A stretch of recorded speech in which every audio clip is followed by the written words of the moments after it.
Hello, guys. How is everybody doing? If you don't know what today is, let me remind you. Today is the day.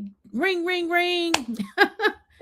Now, we've been talking about the Epstein files for some time, y'all. And of course, Donald Trump and his administration has held off on releasing those files. Now, we've been talking a lot about the files here, and the ones that you guys have saw or the ones that you have seen, those were the files that were released from Jeffrey Epstein's estate. So just so you're not confused, Donald Trump and his administration has not released anything.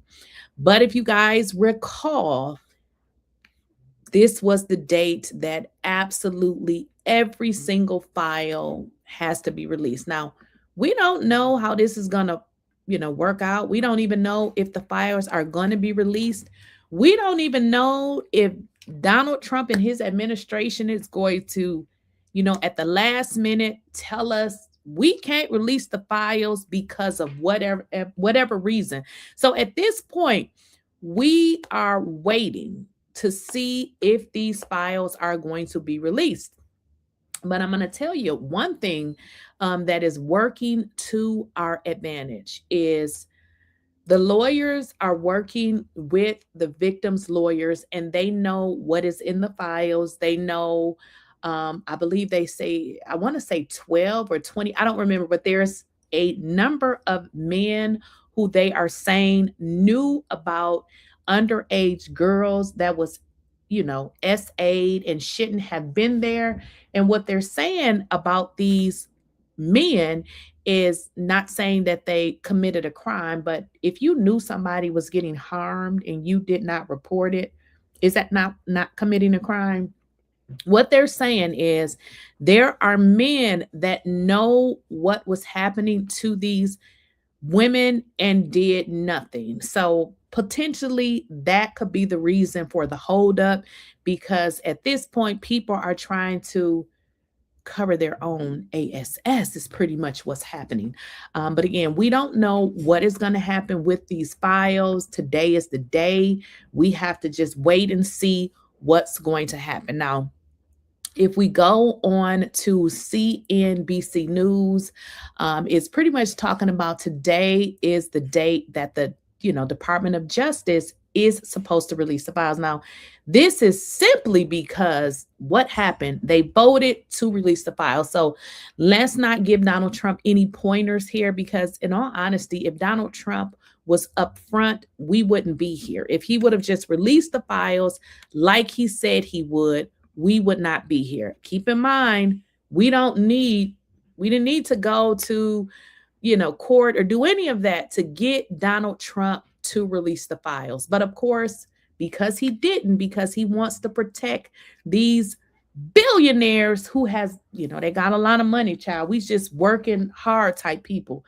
We don't have it like that. But because Donald Trump wants to protect these nasty men that hurt underage girls, women, whatever you guys want to call them, children, we had to go to court pretty much to get, well, we haven't went to court yet, but you know what I mean, in terms of the Senate and all of that. So we're waiting to see how this is going to play out. But one thing Donald Trump has always done, and he's done this very well, and that is tell lies. One thing he does very well is tell lies all the time. Okay, let's get into some of his lies. The end of a day that began with David Remnick asking the question in the New Yorker, have you ever in your life encountered a character as wretched as Donald Trump?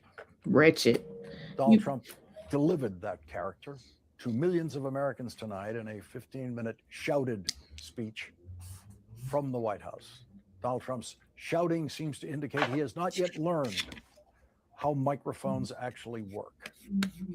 America's worst public speaker struggled mightily reading a teleprompter full of lies tonight. His speech, if we can call it that, in it, Donald Trump said that when he took office, quote, inflation was the worst in the history of our country. That is a lie, a typical Trump lie. Inflation was at That's all Donald Trump manages to do well is tell lies. I mean, you got to give it to him. He is the president for lies. If you want to hear a lie, we're gonna hear the lies. Okay. 3% when Donald Trump took office. Inflation is at 3% right now. Donald Trump said that when he took office, we had, quote, transgender for everybody. That would mean that Donald Trump is transgender. That would mean that everybody is transgender. It is, of course, Trumpian madness. We did not have transgender for everybody. Donald Trump said, I was elected in a landslide. That is a lie. Donald Trump won by 1.5% of 1.5%. Again, the only thing Donald Trump does very, very well, and he does it well, is tell lies. You got to give it to him. Give credit where it's due. This man tells lies, and he can look you straight in the face. And sometimes you'll be like, what? He definitely can tell a lie. The vote. Donald Trump said they released violent felons, meaning the Biden administration. Huh. No president in history has released more violent felons in one day than Donald Trump did on his inauguration day when he pardoned every violent felon who attacked the Capitol on January 6th for him to try. This is the only president in history, you guys know what history means, that has released into our community more violent felons. But hey, you got to give it to Donald Trump, because what is he? He's a felon, 34-time felon. So of course he's going to release others because they are just like him. To overturn a presidential election for him. Donald Trump said that tariffs is, quote, my favorite word. Donald Trump lied when he said we made a lot more money because of tariffs. We didn't make any money because of tariffs. America made no money because of that. The Trump tariffs paid to the United States Treasury have all been paid in the United States by Americans. The federal government has simply taken money away from Americans through the Trump tariffs. Americans have had to take money out of their pockets. Well, here's the deal. And this is a question for you guys, because, hey, I know how my money is doing in this Donald Trump created economy. Before Donald Trump came into office, the same money that I had before he came into office was the same money that was, that I could stretch. And it's very, very hard for it to stretch. Now, if you guys go to the grocery store, that place where you go and buy your food, you may go get a couple of items and you wonder why the bill say $50. So when Donald Trump lies, and that he's lying because these are the same bills that you pay every single day, yeah, we're not buying it. To pay for the Trump tariffs in this country. This is the first time that Donald Trump made a public reference to tariffs without telling the lie that foreign countries pay his tariffs. And Donald Trump lied about the Democrats, saying Democrats are demanding increases in health insurance costs. Donald Trump delivered his speech in a monotone anger. He seemed to be angry at the truth. Joining us now for the Democratic response is the Democratic leader of the House of Representatives. Now, we don't know nothing else about Donald Trump. We know that when you start to see him get angry, it's because of the truth, because in his brain, he can only process lies. When Donald Trump is being lied to, when his little administration is kissing up his old dilapidated AASS, he is happy. But when you get into the truth, Donald Trump simply just can't take it. Hakeem Jeffries, thank you very much for joining us tonight. Please I want to offer you an open opportunity to respond to that speech in any way you choose. Well, it's great to be with you. It was an unhinged speech that was, of course, untethered from reality and truth.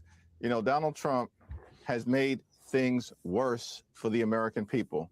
He refuses to acknowledge that the tariffs that he is solely responsible for have actually increased costs on everyday Americans by thousands of dollars per year.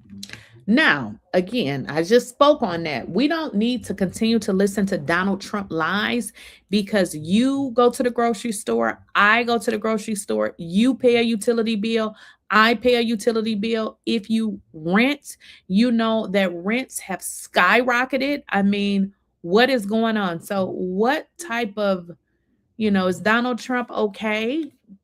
At the same time, when it comes to this healthcare crisis, it's one that Republicans have created. It was Donald Trump's one big ugly bill that enacted the largest cut to Medicaid in American history.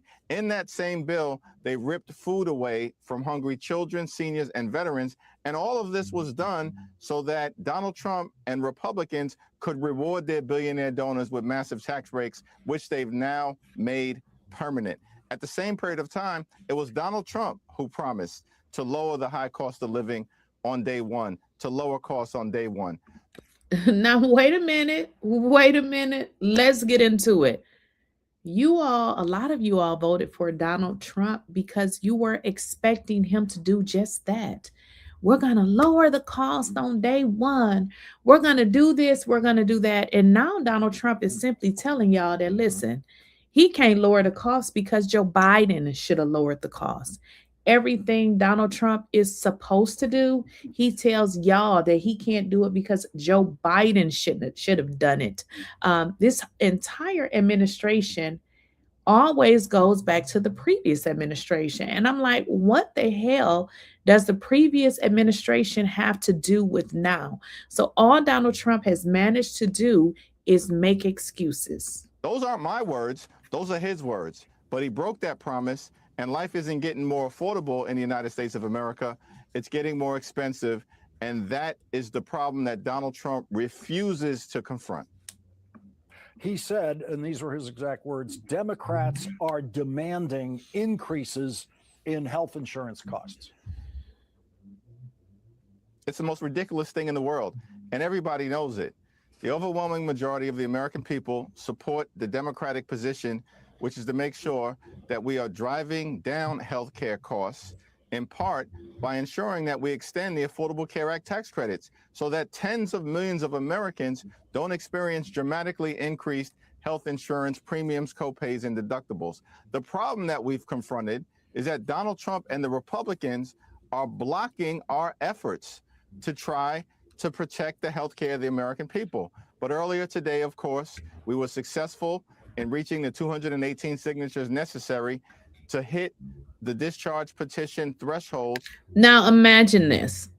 Listen, because I'm definitely not a Donald Trump hater. I'm just speaking on the facts. Donald Trump ran his entire campaign on what, y'all? Releasing the Epstein files, making costs lower. But yet and still, Donald Trump and his administration fought against releasing the Epstein files. But he got you all to vote for him because he said he wanted transparency. He stated that the Epstein files needed to be released. And I agree. And a lot of y'all voted for lying ass, scamming ass Donald Trump because you saw him as a real person. Some of y'all voted for him because he's an old convict, and maybe you have done some things in your past, and you was like, wait a minute, if he can be president, maybe I can be someday. Probably not going to happen.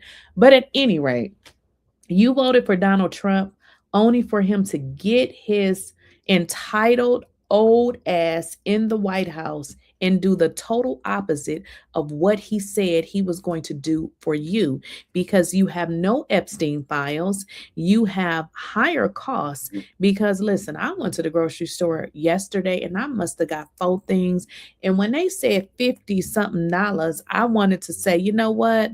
I don't need it, because to go to the grocery store and get bread, meat, cheese, and I thought I got some juice or something, and it was like $50-something. I'm like, hold on. This is a little bit too much. much. So my money that I had before Donald Trump came in office was went a lot more than the same money that I have now that he's into office. So you don't need to believe Donald Trump lies to know that your money that you had before he came is just not stretching the way it was stretching prior to him coming. Well, where we will now force an up or down vote on extending the Affordable Care Act tax credits for 3 years. Now, you know, I saw some coverage about the discharge petition today, which I have to say is an extraordinary achievement by the Democrats and the minority to be able to do that ever. And now you're on a series of discharge petitions after the successful one to get the Epstein files. When the discharge petition for the Epstein files was being considered in the House and when it was getting close to the required number of signatures, all the coverage of that story indicated that it didn't really matter because the Senate would kill that bill. The Senate would kill the Epstein bill. As it happens, the Senate passed it unanimously. Tonight, people are saying the same thing again. They're saying, well, if the House gets this discharge petition, it doesn't have a chance in the Senate. We have seen that prediction be very, very wrong already this year. Do you think it's possible that the way this story develops day by day, week by week, and this discharge petition vote in the House is now weeks away in January, that by the time we get to that vote, we could be in a different political landscape, and the Senate will definitely be in a different political landscape by then? Well, Republicans are on the run right now. They're losing elections all across the country. They definitely losing them damn elections. Listen, as an independent person, I don't consider myself a Republican or a Democrat, but I will tell you this. If I voted Republican, because I could never vote for Donald Trump. If I was a Republican, I would have to vote for the Democratic, because I could never vote for a man with 34 felonies, a man who has been found liable for SAing a woman. Are you guys kidding me? How could you vote for somebody like this? Then a man who has strong ties to a man that went to prison because he was convicted of, y'all know what Jeffrey Epstein was convicted of. So I could never in this world vote for anybody by the name of Donald Trump, just based on all of those things right there. So at this point, I wouldn't care what Donald Trump said, because based on his background, I wouldn't vote for him. And this has nothing to do with Republican or Democrat. This has something to do with you using this brain up here. You got to use your brain. Do you got a daughter? Do you got a niece? Do you got anybody in your life that's a female? This dude was found liable for doing a heinous act. Are you kidding me right now? Not only that, Jeffrey Epstein's bestie. I mean, Donald Trump has a history of mismanaging his money. Come on, y'all. We can't get so caught up that we just gonna vote for Donald Trump and not look at his background. If this was Obama, who, don't got no felonies, don't have none of these type of allegations about him, y'all would be having a whole hissy fit. But now, since it's old dusted Donald Trump, for some reason, people have made it okay for him. And it's not okay.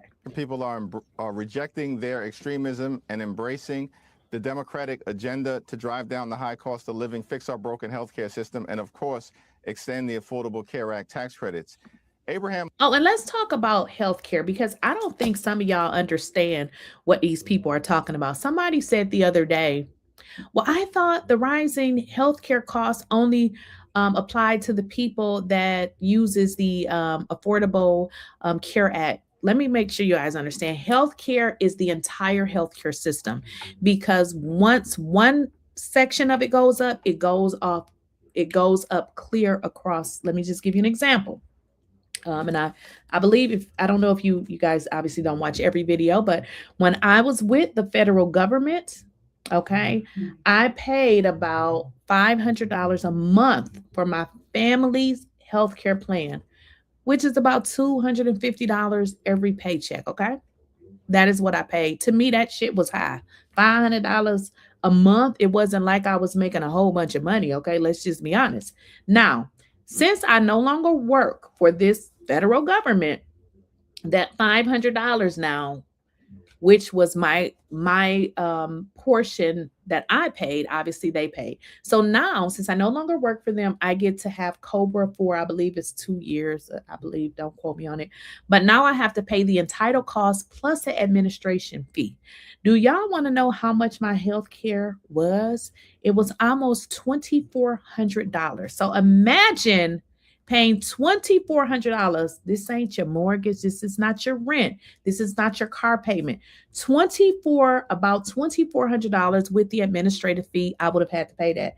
I said, oh, hell no. I cannot pay $2,400 a month. So what I had to do was downgrade my plan. Y'all know what downgrading mean. They have different grades of the plan. So I went from the roughly about $2,400 plan to one that's about $1,400. $1,400 a month is still high as hell. But this is what I want y'all to understand, because some people were like, oh, I thought it only applied to the ACA. I do not have the affordable health care. I, stayed with COBRA because I had an insurance broker and I was going to purchase health insurance. And I forgot, listen, you still have COBRA. Use that once you exhaust COBRA. Then look at the Affordable Health Care Act, or if you want to purchase separate health care. So I totally forgot about COBRA, but right now I do use that. And again, that's $1,400. That's a lot of money. So imagine somebody that's just working a regular job, making minimum wage. They have no health insurance. And then if they are applying to the Affordable Health Care Act, average people is not going to be able to pay $1,400. I mean, this is $1,400 is not your rent. That is just you being covered if you have to go to the hospital. And let me give y'all something else about this plan, honey, because I went to this plan because this was more in line with my budget. Okay. I cannot use every penny I have to pay health care. Now, with the plan that I chose, the difference with this one is you only get 11 visits a year. Now, I'm really healthy. It's not like I'm going to the hospital every single day. So I said, okay, I'm going to go with that plan because typically if I did go to the doctor, okay, it would be, once a month, even if I did, but I'm really not going to the doctor once a month. So that plan allowed me 11 I think it's 11. Actually, it's not even once a month because you get 11 visits over the course of the year. Now, if you have more than 11 visits now, they only cover, I believe it's 60%. So yeah, I want y'all to understand the difference in the plan that I had. That was $2,400. Then the one that I just had to go with, that's $1,400. So that's the difference. Another thing, guys, I went out to eat, went to dinner at, what is the name of that restaurant? It's a really good restaurant. I can't think of it, but I got sick, y'all. I mean, super sick. I literally sat down. Had just started eating. Well, I had the appetizer. The appetizer was fine. And then I had fish, rice, and beans. Right after I ate it, when I tell y'all I got sick and I felt like I was like paralyzed, I don't know what was happening to me, but I got dizzy. My hearing was impaired, and I ended up going to the emergency because I said, I don't know what the hell just happened. That bill was almost $5,000. I had forgot, y'all, that I had switched the plan because my other plan just covered everything. That was the $2,400 plan. I went to the damn emergency. It was $5,000. And y'all know how much I have to pay on that $5,000 bill? Guess if you know in the chat, because what I have to pay is the same damn price for the coverage. $1,500, something like my copay is $1,400. So now I'm just like, damn, now I can't even go to the damn emergency. I guess I got to go to like the, what is that? Like the urgent care or something. Had I would have known that it was going to cost me $1,500 as a damn deductible, I probably would have thought differently about going, or I probably would have just scheduled me an office visit. So that's the difference. Again, went to the emergency because I was sick, but I had forgot that I had switched the plan. So now I got a $1,500 bill for going to the emergency on top of that $1,400 payment that I got to make. So when I tell y'all the healthcare is serious, it is serious. Now, here's another thing.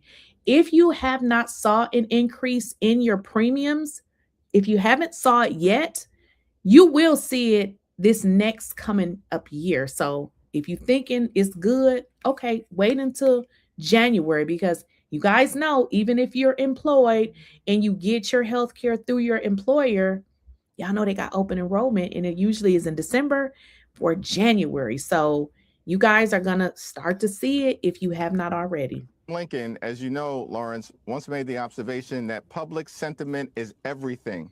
With it, nothing can fail. Without it, nothing can succeed.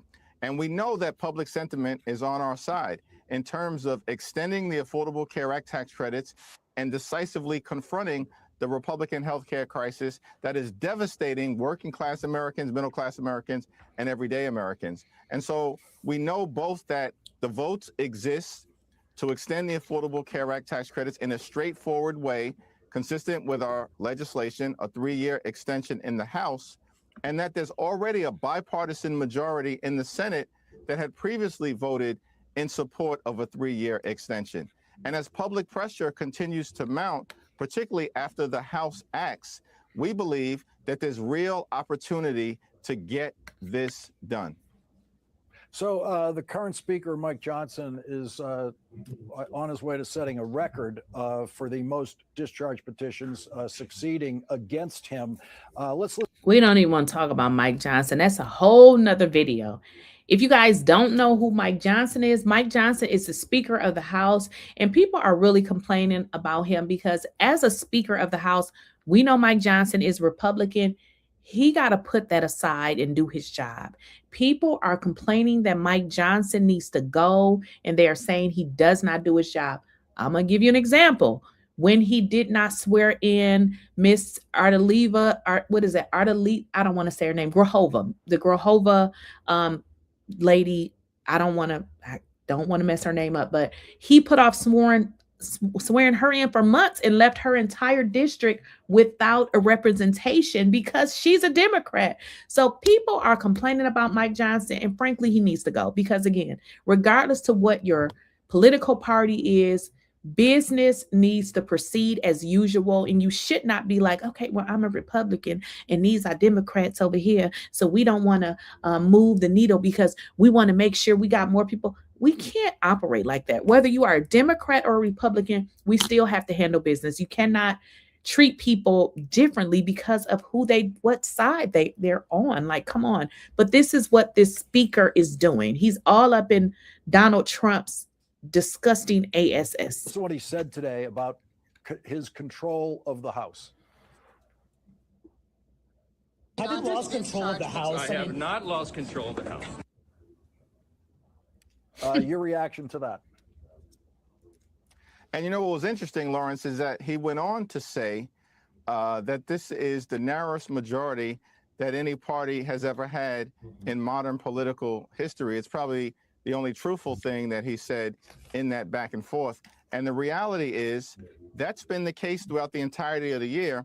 But Mike Johnson, to start this year, started to, brag about the fact that they've got some historic mandate and that the American people were ready to embrace their extremism. Nothing can be further from the truth. And things have been falling apart over the last several months, clearly, and that was accelerated by the decisive defeat by Democrats of Republicans all across the country, up and down the ballot. Now, to your point about the discharge petition, what's been interesting is that we've basically had 3 successive weeks of Democratic-led discharge petitions in partnership with a handful of Republicans behaving in a principled way that have been successful. First, it was a discharge petition that enabled the Epstein files to be released as mandated by the legislation compelling the Department of Justice to do exactly what the survivors have been asking for so there can be transparency and accountability.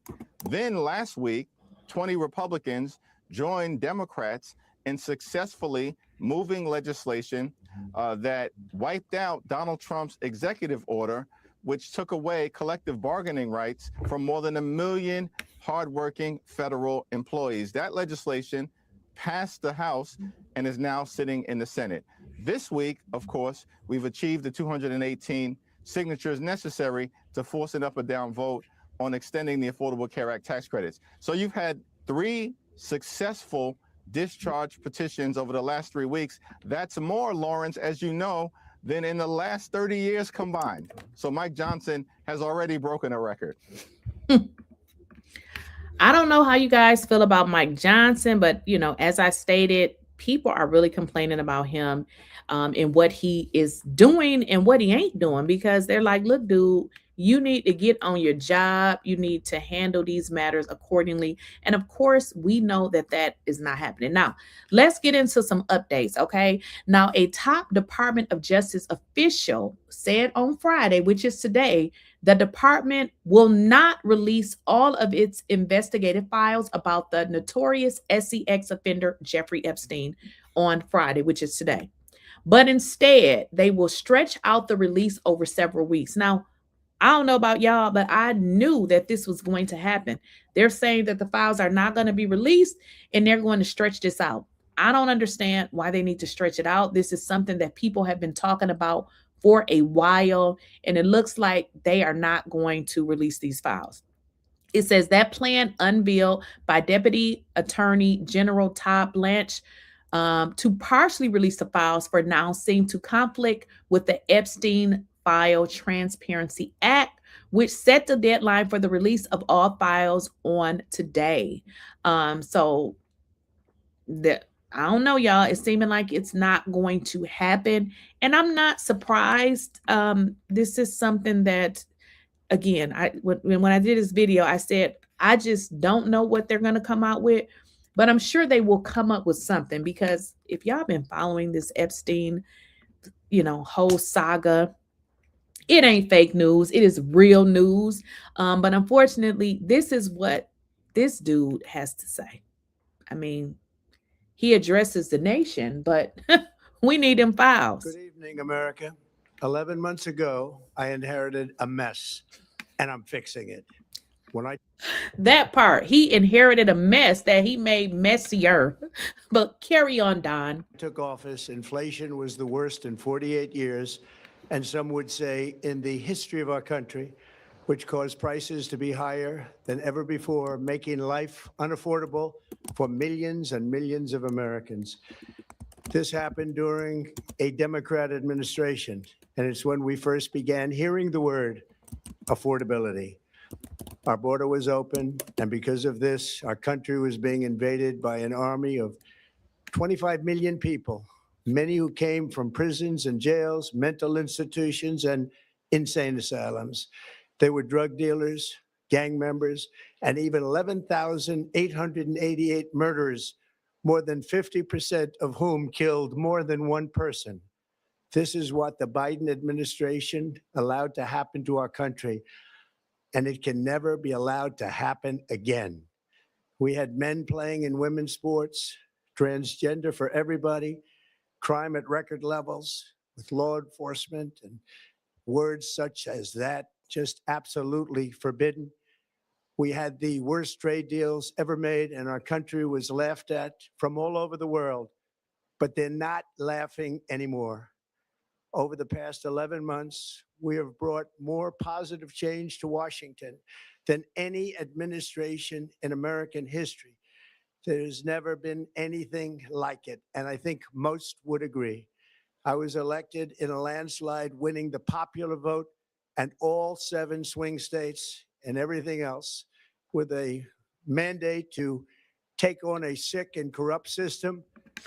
Isn't it, in Donald Trump fashion, Donald Trump can't give a speech without telling a damn lie. Like Donald Trump, again, we talked about this. One thing he's going to do well is lie. That extra really just took the wealth from people and crushed the dreams of the American people. For the last 4 years, the United States was ruled by politicians who fought only for insiders, illegal aliens, career criminals, corporate lobbyists, prisoners, terrorists, and above all, foreign nations, which took advantage of us at levels never seen before. They flooded your cities and towns with illegal aliens. They decimated your hard-earned savings. They indoctrinated your children with hate for America. They just released a level of violent felons that we had never seen to prey on innocent. They caused war. They caused mayhem.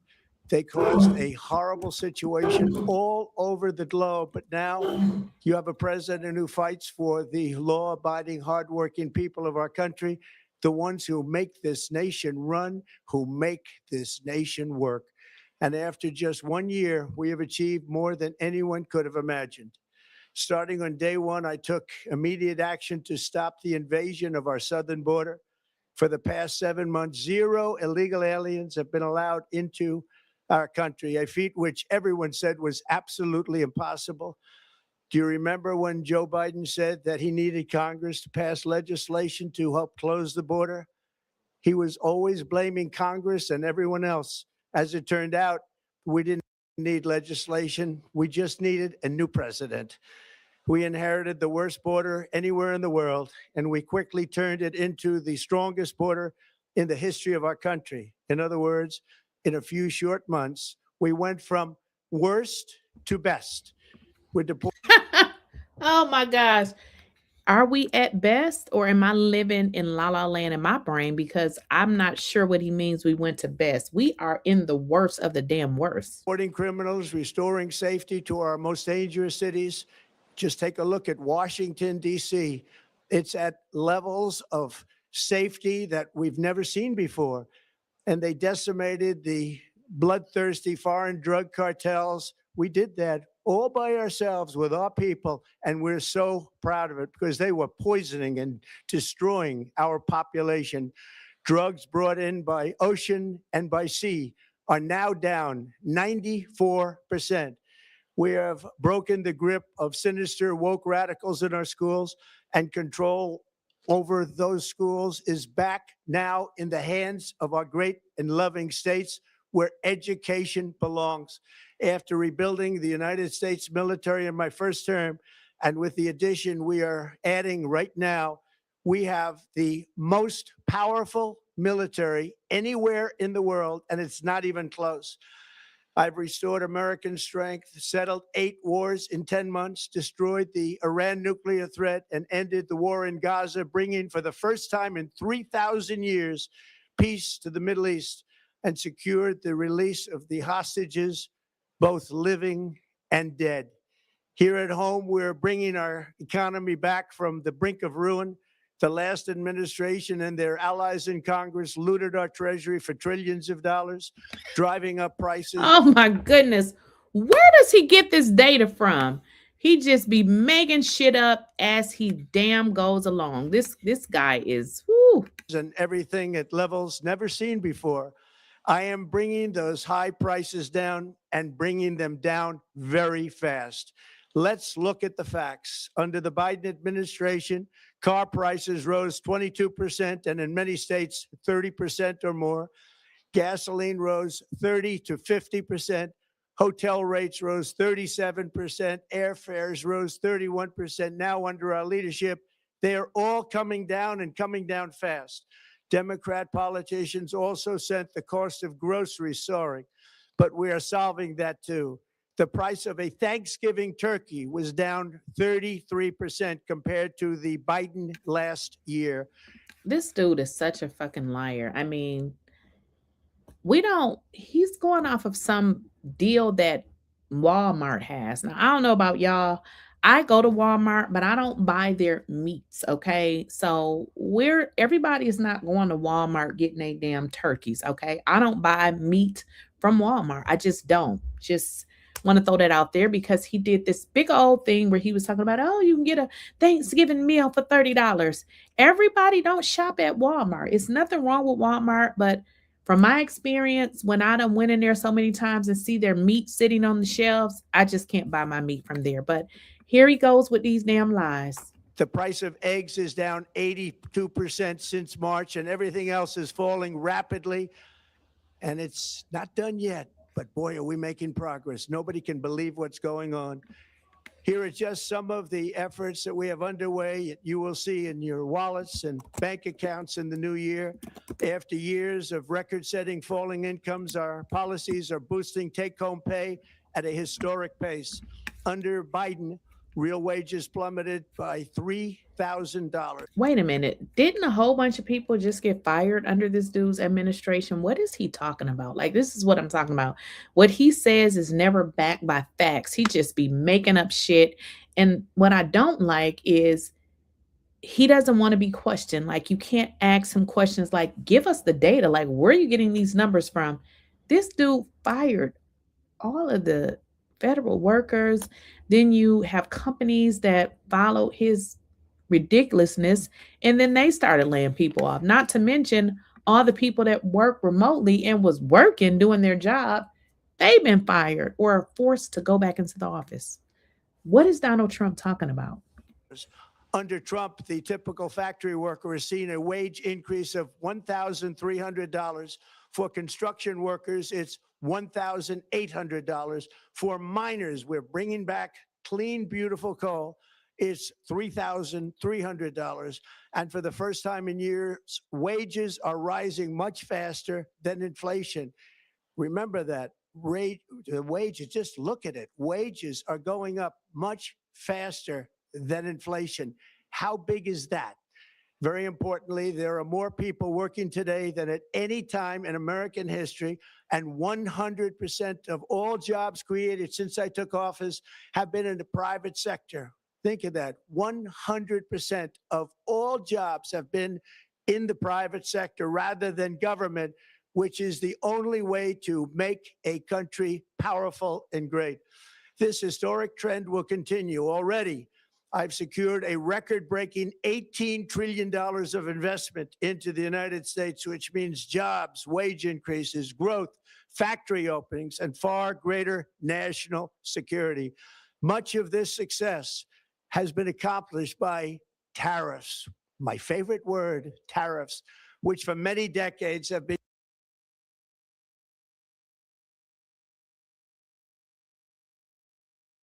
I didn't know I was muted. This dude gives me a headache. He's talking about the tariffs and all of these, lies that he done made up.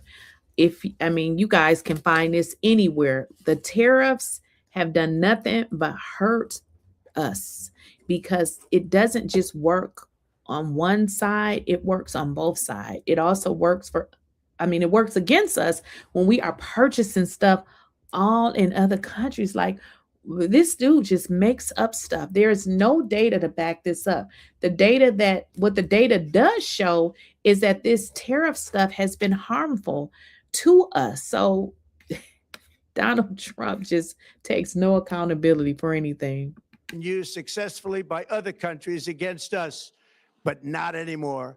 Companies know that if they build in America, there are no tariffs. And that's why they're coming home to the USA in record numbers.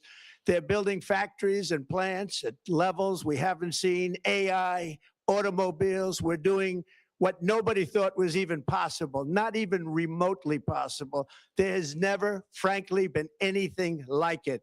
1 year ago, our country was dead. We were absolutely dead. Our country was ready to fail, totally failed. Now,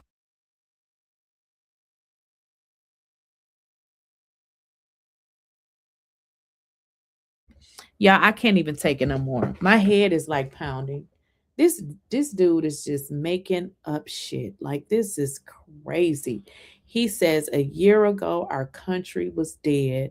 Well, if it was dead a year ago, what are we now? Buried? Because the economy is worse than it was before he came. Like, this dude should be held accountable for the things that comes out of his mouth. Where is the proof of all of these things that you're talking about, Donnie boy? We have no proof of none of this. He's talking about wages have went up, yada, yada, yada. Listen, I used to have a staffing agency, which I kind of like closed. I don't even do it anymore. But because I used to do that business, I always look at what jobs are out there, simply because I did that for so long. And I always want to know, like, what is available. And I'm here to tell y'all nothing. It's nothing available. Not saying that there are no jobs, but what I'm saying is what we had that was available under the previous administration, it doesn't exist right now. So what is this Delulu talking about? we're the hottest country anywhere in the world. And that's said by every single leader that I've spoken to over the last 5 months. Next year, you will also see the results of the largest tax cuts in American history. that were really accomplished through our great, big, beautiful bill. Yeah, tax cuts for billionaires. So y'all that don't, we're not the billionaire. So his big, beautiful bill has nothing to do with us every day working hard, working like the damn slave people. None of this means anything to us. So he is more concerned about his billionaire donors than regular people. Perhaps the most sweeping legislation ever passed in Congress. We wrapped 12 different bills up into one beautiful bill. Okay, I'm tired of this moron. So you guys get what he's saying here.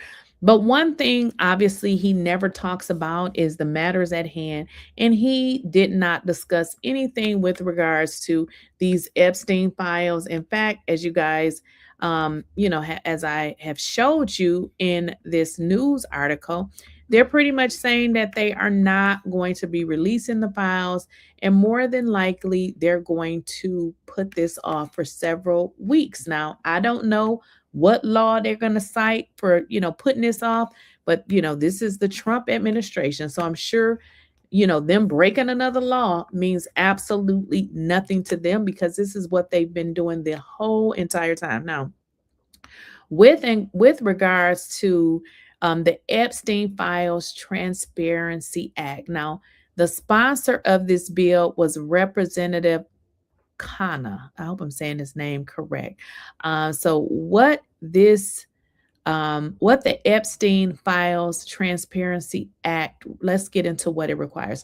It says this bill requires the Department of Justice, the DOJ, to publish in a searchable and downloadable format all unclassified records, documents, communications, and investigative materials in DOJ's possession that relate to the investigation and prosecution of Jeffrey Epstein. This includes materials that relate to Ghislaine Maxwell, flight logs and travel records, and individuals named or referenced, including government officials, in connection with the investigation and prosecution of Jeffrey Epstein. The DOJ is permitted to withhold certain information, such as the personal information of victims and materials that would jeopardize an active federal investigation. So basically, what we really don't want to see is we don't really want to see the victims' names because those, a victim is a victim. They've been through enough. We don't want their names pasted. We don't want to see their names, okay? Additionally, not later than 15 days after the required publication, DOJ must report to Congress all categories of information released and withheld, a summary of any redactions made, and a list of all government officials and politically exposed individuals named or referenced in the published materials. So let's get into that. So not only do they need to publish this list in a downloadable and a searchable file, okay? After today, which is the day they need to release it, 15 days after publication, the DOJ must report to Congress. And what they need to do is report on all of the redactions and who were the people that were redacted. Now, are they going to follow it though? That's the problem. I don't believe that they are, because according to this, this article is saying that they are, pretty much trying to not follow it, which is sad because I'm sorry, y'all. I didn't even share my screen. I thought I was sharing it. Let me just share this with y'all. This is what I was reading from. This is the Epstein Files Transparency Act. This is what I was reading from. And it kind of gives you the description of what it is and kind of like how this Transparency Act works and what they have to do in Congress to actually get, to actually follow this law is pretty much. But y'all, let's just put it out there. And hopefully y'all can understand. Let me put this in a way that I don't offend people. It's just like sometimes no matter how you say stuff, you will offend people. Let's call it what it is. These men are being protected because they are billionaires and because they are white men. Let's just be honest. Let's call it what it is. And if y'all don't believe me, because I mean, I'm just not making this up. Somebody else felt the same way. The same way. Let's get into it. The number one offender type is biological fathers, but by far it is being done by middle-aged Caucasian men. Uh-oh. Now I know that's going to send a couple people to the hospital. Y'all not going to be able to take the truth. But the truth of the matter is, let me rewind that for the people in the back. I know y'all don't want to hear it, but it's facts. These people are being protected because they are middle-aged Caucasian men. The number one offender type is biological fathers, but by far it is being done by middle-aged Caucasian men. Let's let that sit there and let y'all catch y'all breath, because I know some people ain't gonna be able to take it. But it's the truth. I mean, these men are, they're being protected because they are what? White Caucasian men. If they were any other race of people, we would not be having this conversation. Let's just call it what it is. Many, over half of them, college graduates. Many of them are educated, good jobs. This isn't just who we're thinking about. Like they're technical savvy. And I think that it is time that we call them out like that. It's time that we call them out. But of course, we live in America, the USA. And for some reason, we want to put down other races of people. And, Donald Trump talks about, blacks, Mexicans, all other races. But when it comes to, white men in this little nasty business that's going on, it seems like they're being protected, not because they're innocent, but simply because of their race. We can't stand by and stand back. Like, we have to stand up and say, not only are we not doing our job as men, it's actually the opposite. Instead of being defenders and protectors of our families, we're hurting and abusing. Now, that's coming from a white man. Y'all do know he is a white man, but I love it when people speak the truth, because we cannot heal as a society. We can't fix issues if we're going to lie and run from the issues that are at hand. And right now, those men are being protected for no other reason other than what I've said the categories are. They are billionaire status, they are white, and they're white men. Okay, that's pretty much it.